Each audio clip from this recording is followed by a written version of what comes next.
part 9, we covered Noah's sacrifices. Then we covered the sacrifices of Abraham, including the miraculous sacrifice that signified the Abrahamic covenant. This brings us to the elephant in the room. We cannot cover this subject without looking at the near sacrifice of Abraham's son on the altar. It is a very difficult passage because to most reasonable minds, it frankly seems insane. Most know the story. How God supposedly wanted to test Abraham's faith and so ordered him to make a human sacrifice of his own son, Isaac. When Christians tell the story, they embellish it terribly. They contort it and twist it completely. They always have Abraham hearing an audible voice that came directly from God in heaven, ordering him to do this. How this deed was commanded to Abraham becomes the most vital aspect of the entire story. And it came to pass after these things that God did tempt Abraham, and said unto him, Abraham. And he said, Behold, here I am. From the beginning of the story, it says that God tempted Abraham. Yet, Scripture says that God doesn't tempt any man. Let no man say when he is tempted, I am tempted of God. For God cannot be tempted with evil, neither tempteth he any man. So how is this not a contradiction? Because the word tempted can also mean tested. God may not tempt men with evil, but he can test their faith. We see numerous examples of this in Scripture, such as here in Genesis 22. Yet we have to ask the question, doesn't God know our faith? I, the Lord, search the heart, I try the reins, even to give every man according to his ways, and according to the fruit of his doings. This says that God can search your heart. He is the all-knowing, omniscient God. Why would he have to test anyone's faith?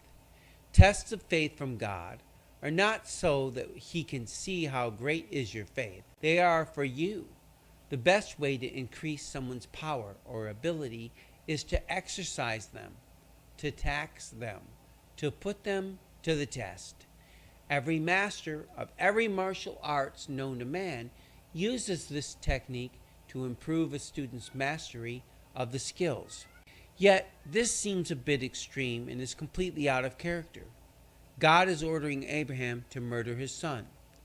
This seems crazy. God later destroys numerous tribes in the land of Canaan because they perform human sacrifices. He makes it clear through the prophets that he abhors the practice. Christianity is to assume that God is ordering this sacrifice directly through an audible voice right to Abraham. God says that he does not demand sacrifices. Thus saith the Lord of hosts, the God of Israel, Put your burnt offerings unto your sacrifices, and eat flesh. For I spake not unto your fathers, nor commanded them in the day that I brought them out of the land of Egypt, concerning burnt offerings or sacrifices. Christians grapple over the above verse. They consider it a contradiction. If you Google this, you will see what I'm talking about. For you see, as we have been learning here in this video series, Christians confuse the Passover with atonement. Everywhere you go studying this, you will see Christians explaining Passover as if it were an atonement, a burnt offering for sacrifice for sin. Even when Christians cover the attempted sacrifice of Isaac on the altar, they throw in the discussion of atonement and how lamb's blood covers sin. Abraham loved his son Isaac, and they became inseparable. You're a miracle child. Will you deliver the world from sin? Father, why do you kill these pretty little lambs and burn them on the piles of rocks? The God of heaven and earth is holy and pure, far too pure for a sinful man like me. The first man, Adam, disobeyed God, and the human race has been sinful ever since. God told Adam that if he sinned, he would die.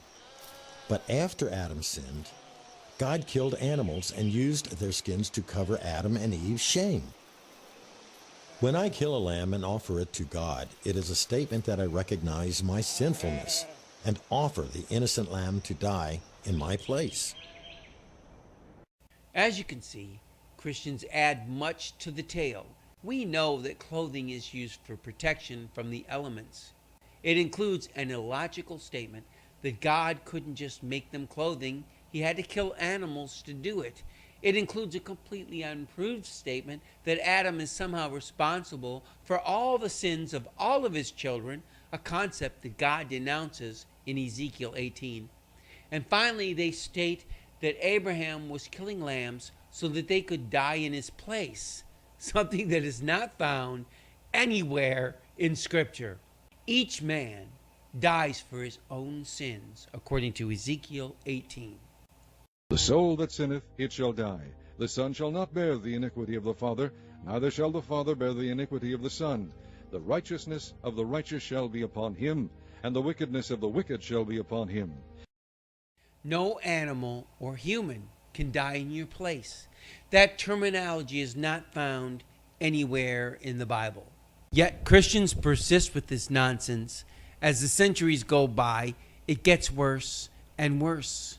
We have gone a bit sidetracked here, but it was necessary to establish what Christians teach about this, because I know there will be those who deny this is what is taught and will accuse me of making it all up, because most Christians don't really pay attention to what is taught behind their pulpits anyway.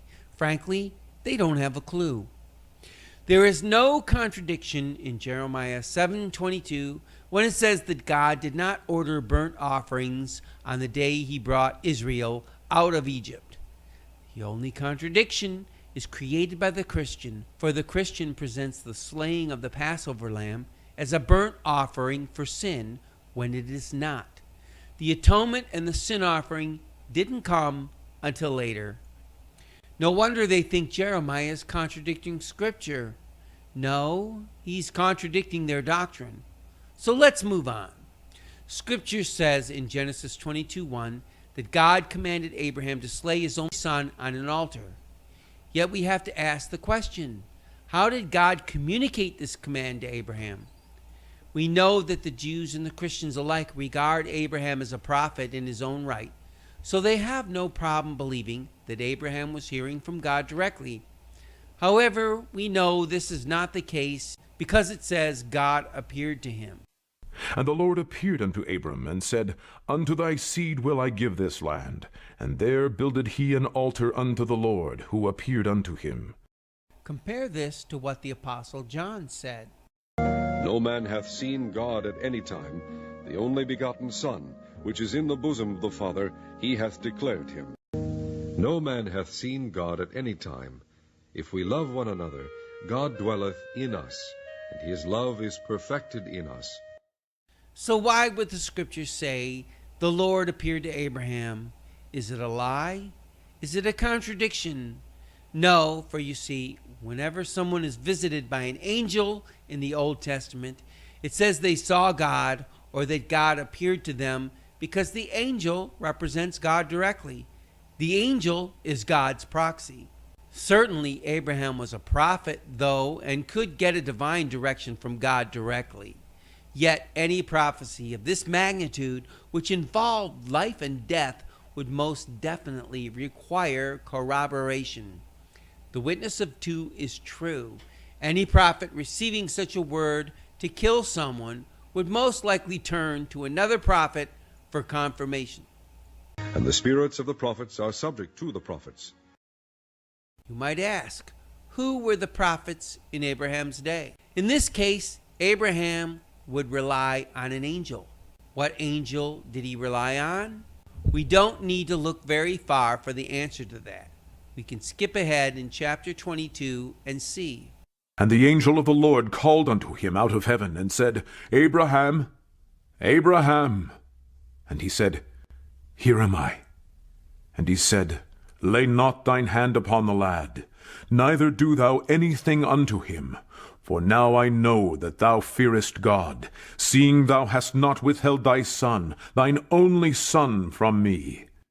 We see that God spoke to Abraham through angels, messengers of unknown origin. I can hear the Christians shouting now, but angels aren't prophets. They aren't? Well, this particular angel would disagree with them. And I, John, saw these things and heard them. And when I had heard them and seen, I fell down to worship before the feet of the angel which shewed me these things. Then saith he unto me, See thou do it not, for I am thy fellow servant, and of thy brethren the prophets, and of them which keep the sayings of this book. Worship God. Angels are prophets, for they are God's messengers. So God spoke to Abraham through an angel. Again, I can hear the Christian screaming, it doesn't say that an angel commanded Abraham. It says God did. Most Christians fail to grasp that when God sends a messenger to someone in the Old Testament, that messenger was treated as God himself, because the messenger speaks for God. The messenger represents God. Here is an example later in Scripture. And Jacob was left alone, and there wrestled a man with him until the breaking of the day. And when he saw that he prevailed not against him, he touched the hollow of his thigh. And the hollow of Jacob's thigh was out of joint, as he wrestled with him. And he said, Let me go, for the day breaketh. And he said, I will not let thee go, except thou bless me. And he said unto him, What is thy name? And he said, Jacob. And he said, Thy name shall be called no more Jacob, but Israel. For as a prince hast thou power with God and with men, and hast prevailed. And Jacob asked him, and said, Tell me, I pray thee, thy name. And he said, Wherefore is it that thou dost ask after my name? And he blessed him there. And Jacob called the name of that place Peniel, for I have seen God face to face, and my life is preserved.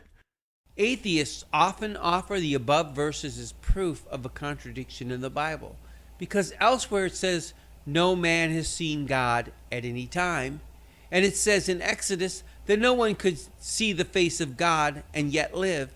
Yet here Jacob says he's seen God and lived. That's because seeing the messenger of God is equated with seeing God in both the Old and the New Testament. Later, Christ says that he that has seen me has seen the Father. And he states that he that has seen the least of his brethren has seen him. This is a principle that is applied all throughout Scripture. So yes, Genesis 22 says that God told Abraham, but this came through an intermediary, an angel. Why is this important? Because angels can make mistakes and they can be wrong. For if God spared not the angels that sinned, but cast them down to hell, and delivered them into chains of darkness to be reserved unto judgment. Angels can preach wrong doctrines. But though we, or an angel from heaven, preach any other gospel unto you than that which we have preached unto you, let him be accursed. Am I suggesting that the angel who ordered Abraham to sacrifice his son Isaac was wrong? I absolutely am saying that. We know that human sacrifice is wrong. It's murder. God abhors the practice, so this angel with whom Abraham was dealing was way out of line. Yet notice the faithfulness of Abraham. How many would obey that command without question? I doubt I would have. In part 11, we will examine the true significance of the near sacrifice of Isaac on an altar, as well as cover the twisted and corrupted significance that Christianity attempts to ascribe to the event.